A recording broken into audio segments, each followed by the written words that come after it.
Hello, I'm Cap, and I'm a 4K MMR Dota player, which means that I'm pretty terrible at this video game. As such, you'd be well advised to not take any opinions from me about how to play this video game, because they're most likely wrong. However, what I want to present to you today are not opinions. I want to take you through some hard, objective facts backed up by maths on the topic of when it's the right time to give up in Dota. So why am I making this video?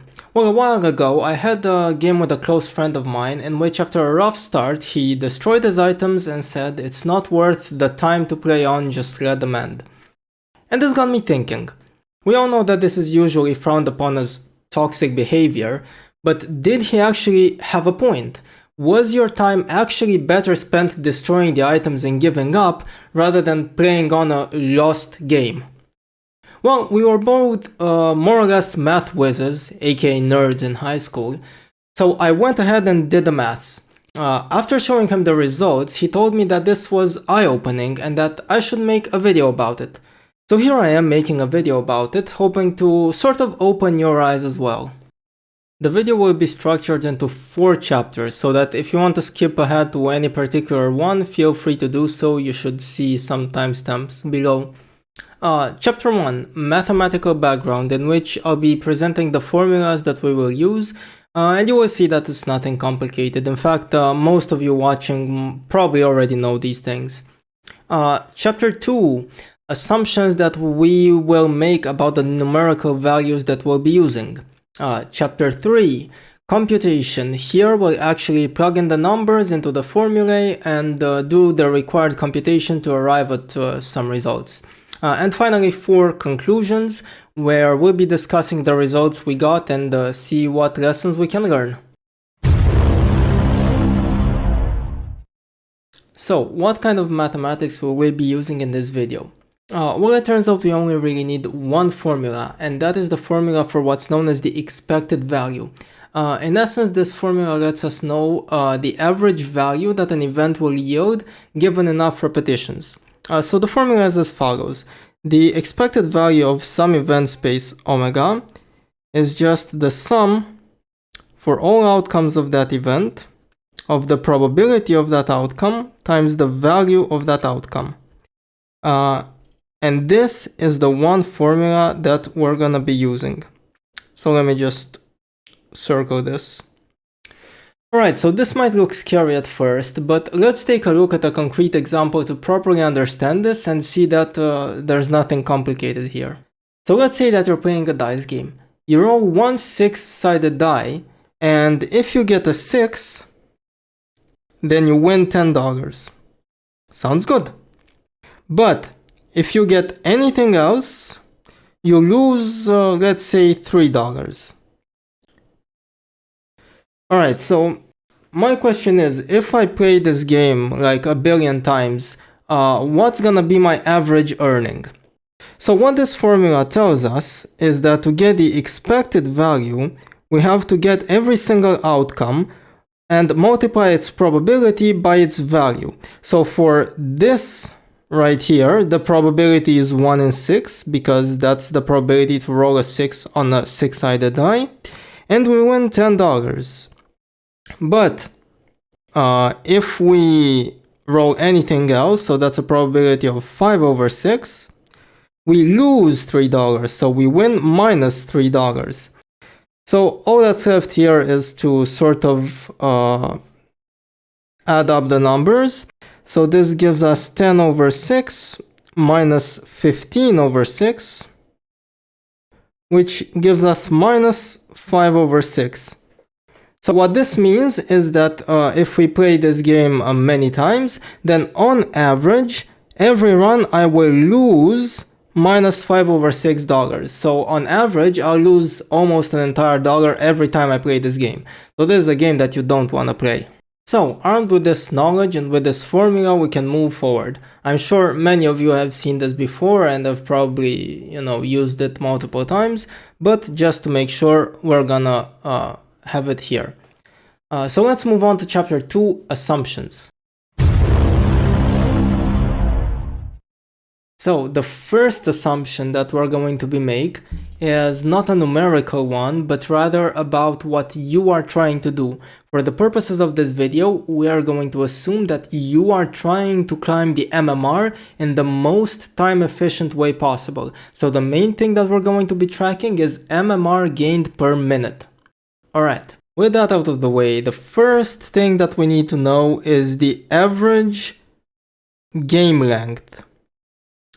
And the average game length, which we're gonna be denoting by L, I've looked through various sources. According to Gosu.ai, for patch 7.26, which was 3 patches ago, but it's pretty much the same thing, the average game duration is somewhere at around 40 minutes. So that's what we're gonna be using for the purposes of this video.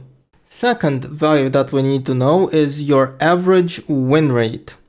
So the average win rate for most players will be at around 50%.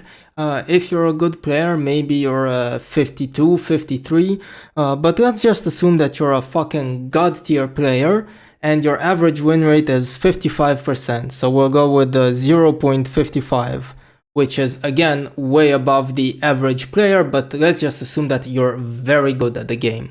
So now we are in a position that we were at the start of the video, in which we are in a losing game and we want to know if the optimal play for us is to destroy the items and give up or keep playing. So we need to make some assumptions about this game. So first of all, the game length if we surrender, so the length if surrender, let's call it LS. And we're gonna say that if we surrender, the enemy just goes for the throne and ends in 5 minutes. You know, maybe our teammates try to defend or something like that, but let's just say that the game will end in 5 minutes. Alright, now let's say that we don't surrender and we keep playing on, but we lose. You know, we keep playing on, the game is losing, our chances to win is very small, so in all likelihood the enemy will overcome us, but we keep playing. So the length if lose, but we keep playing, let's say this LP for playing, let's just say that it's 10 minutes. You know, the enemy is in a much better position than us, they just push us and the game ends in 10 minutes. Now the next value that we need to look at is the length of the game if we actually manage to come back. Length if comeback.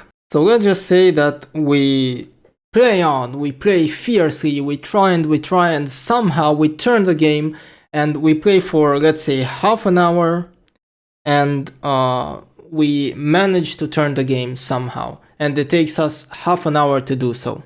Alright, so 30 more minutes of playtime, 30 more minutes of intense trying, and we manage to come back. And finally, the last value that we need to look at is the probability of comeback. So there's not really much data on this because sites like DotaBuff and Gosu.ai and stuff like that, they don't really track this kind of thing.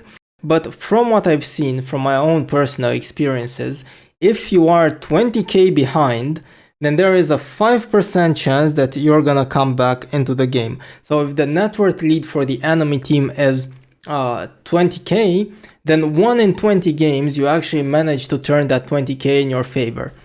But alright, let's just say that your game is absolutely fucked. Your game is worse than a 20k behind game. You know, maybe you're 30k behind, maybe your team is full of idiots. So let's just take the worst possible case scenario and half that 5% and get to 2.5%. Alright, but let's just not bother with that. Let's go even lower. Let's assume that your game is even shittier and let's make that probability 2%. Alright, so our probability for comeback is 2%. Or in other words, it's just, let's call it PC, it's 0.02.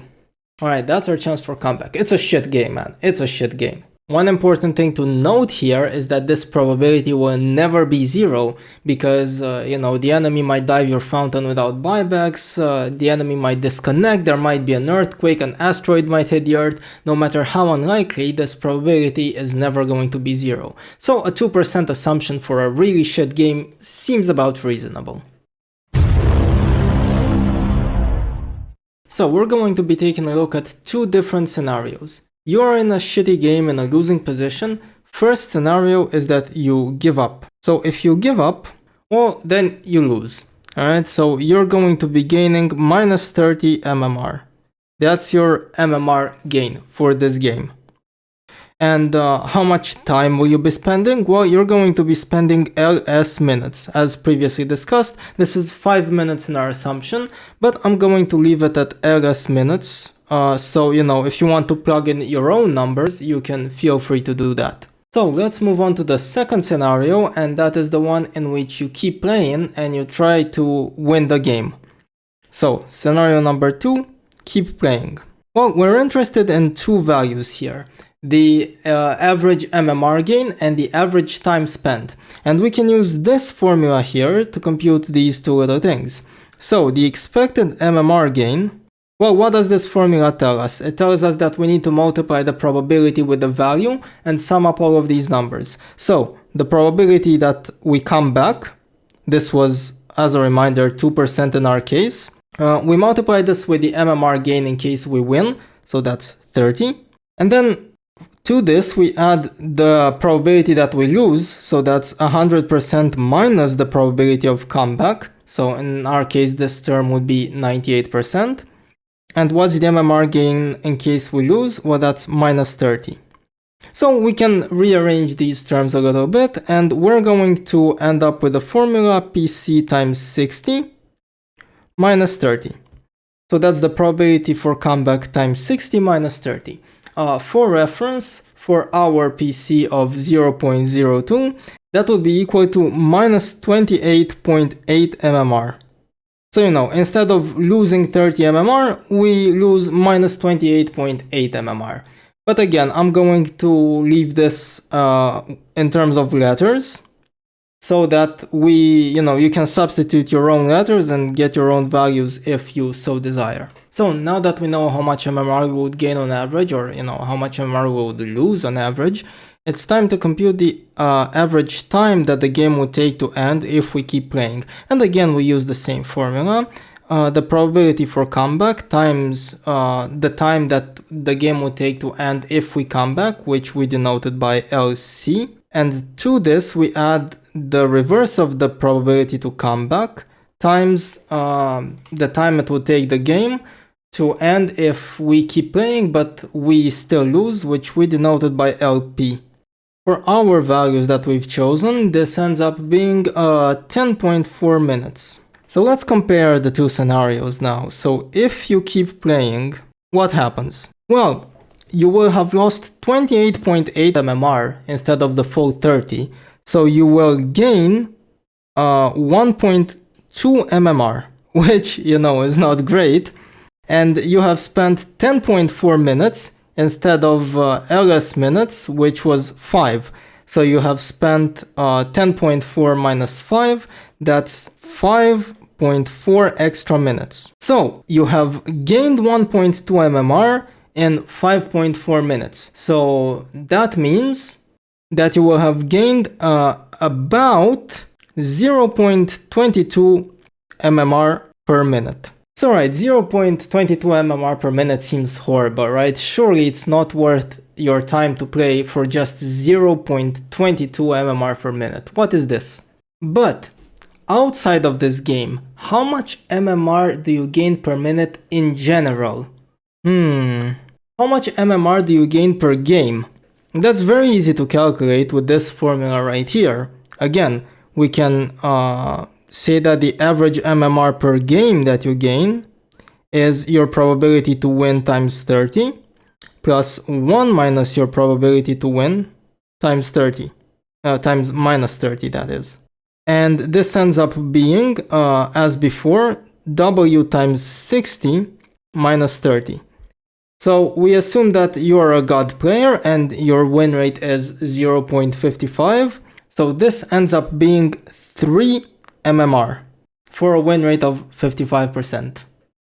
So on average, you will gain 3 MMR per Dota game. So how much MMR do you gain per minute in general? Well, we just have to divide this MMR that you gain per Dota game by the average length of the average Dota game. So on average, you will be gaining 3 MMR divided by L, the average length of a Dota game. So in our case, that's 3 MMR divided by 40 minutes, which ends up being about 0.075 MMR per minute. Boy, that was quite a journey, wasn't it? Are you still with me? Let's see what conclusions we can draw from all of this mess. So, in your average day-to-day Dota life, you will be gaining about 0.075 MMR per minute. Now, if you are in a horribly losing game, if you keep playing that game instead of surrendering, for that game's duration, you will gain an average of 0.22 MMR per minute. From an MMR climbing perspective strictly, that extra time you put into playing that lost game is 3 times more valuable than your average time playing Dota. So is it worth it to play on? The answer is a resounding yes. You might disagree with some of the assumptions made, and that's completely fine. Maybe you think your game is completely fucked and it doesn't even have a 2% chance of being won, although again, the enemies might disconnect, an earthquake might happen, whatever. Maybe you disagree about the average game duration. Feel free to plug in your own numbers, this is why I left the variable names in there. And I'm sure that you'll find that more often than not, under reasonable constraints, the most time efficient play is always to keep trying and never surrender. Now, there's another angle to discuss here, and it's the psychological aspect. Crap, I can't try my hardest every game, this 0-8-10 Pudge, Fado game, and now he's blaming me, he doesn't deserve to win. Look, I hear you. It's hard to play when you're demoralized. But think about what story you will be able to tell if you actually land on that 2% chance of winning. Aren't the best Dota games you've ever played comebacks? I mean, sure, sex is great, but have you ever come back after holding mega creeps for 30 minutes? Now that's a great feeling. All memes aside though, I hope this video helped some of you guys, and that's pretty much it from me today. Have a good one, clappers. Like, subscribe, all that shiz. Check out these videos, drop a follow on Twitch. Bye!